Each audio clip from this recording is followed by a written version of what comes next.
birds had moved into the vent in the exhaust fan of our kitchen range while we were on vacation. They set up their little nest and made themselves really at home. And man, were they noisy neighbors. The nest was so huge it made the fan unworkable. And some lovely spiders were hanging down from the hood on the stove. Our problem was that trying to remove that nest might have killed that nest full of baby birds. Well, we couldn't see them, but we could hear them when they were hungry. So we waited until Mom and Dad Bird took the babies out. A couple weeks later, after we were sure they were gone, I got a long stick. I proceeded to rake out the rest. But when we removed the nest, we discovered a little surprise. Actually, a big fat surprise. There was the fattest bird we had ever seen sitting in the nest. And as my wife went to get gloves and a box, he got away. But it literally took a major earthquake to get that bird out of that nest. Well, I'm Ron Hutchcraft, and I want to have a word with you today about out of the house into the harvest. You know, God has some spiritually fat birds that have been sitting in the nest way too long. Oh, they should be flying, but instead they're just hanging around the nest. And God sometimes shakes our nest to get us out of where it's comfortable and into some lives whose eternity may depend on us. Jesus addresses the tragedy of believers who are camped in the nest in our word for today from the Word of God in Matthew 9:36 and 37. It says, "When he saw the crowds, he had compassion on them, because they were harassed and helpless like sheep without a shepherd." Here's the question. Is that what you see when you look at the people you work with or go to school with or live near?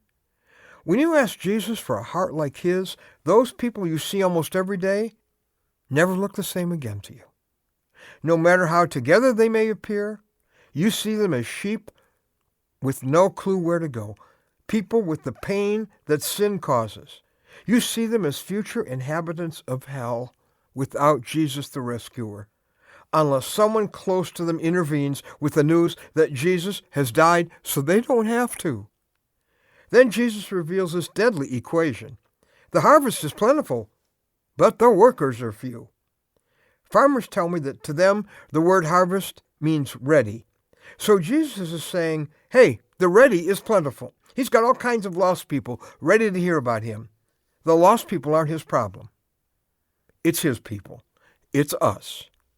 They're sitting in the nest, soaking up the spiritual goodies, while people all around them are ready for Jesus, but spiritually dying without him. But Jesus says, ask the Lord of the harvest to send out workers into his harvest field. Now, in the original language of the New Testament, the word for send out literally means, you ready? To forcibly expel.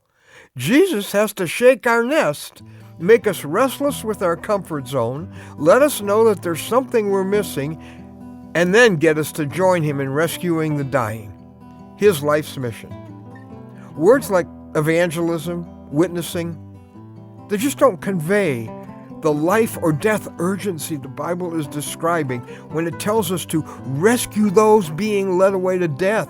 When it's rescue, when someone's going to die, if you don't go after them, you just can't any longer stay in your comfy Christian nest. You got to do whatever you can to rescue the dying.